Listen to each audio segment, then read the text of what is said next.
Hello, this video will cover some tips and tricks to help you get certified.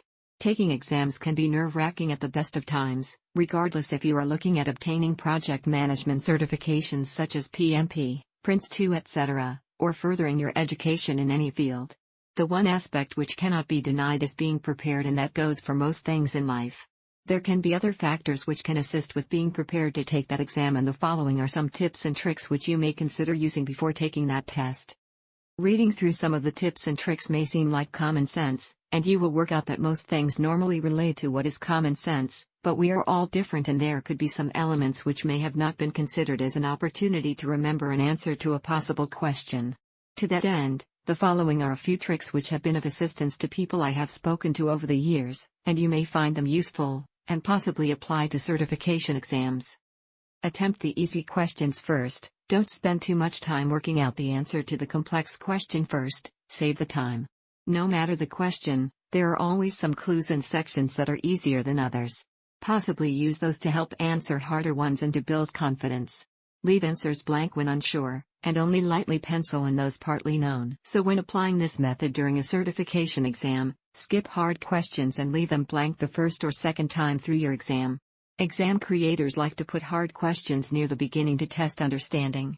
It is easy to spend 10 or more minutes on early difficult questions, which leaves precious little time for the remainder. Skip them, as difficult questions are easier the second or third time through. When an answer is not evident, then rely on patterns to figure out the answer.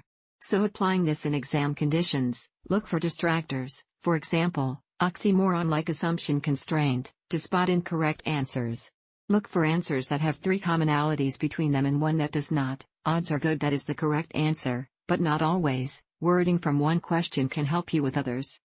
Ensure that the question has been comprehended correctly, so interpretation is extremely important.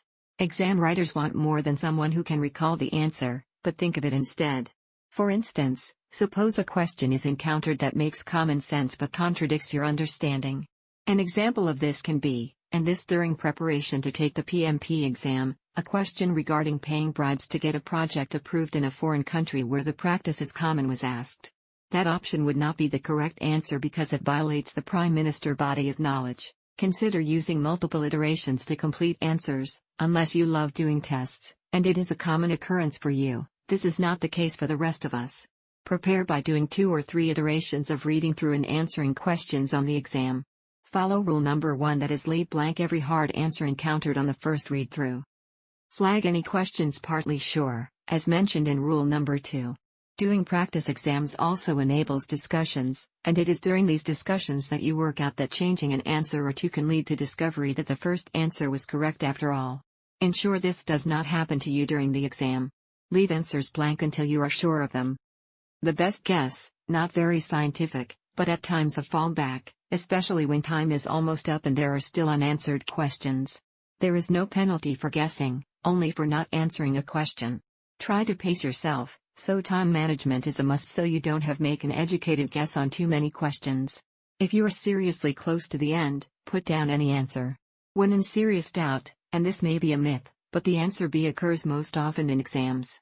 Not entirely sure if this is true, but putting answer beyond say 5 blank answers probably ensures you get 1 or 2 of them correct. It is understood that one common denominator among virtually all students is exam anxiety. It is very common, and if nothing else, this was to provide you with more than one approach in combating it. It would be great to hear from you, and please share your own tips and tricks that have worked. We wish you all the best on your project management journey, which starts with your certification. For more information on project management, visit us at projectmanagementcompanion.com, or share and subscribe to our Project Management Companion YouTube channel. All the very best and see you next time.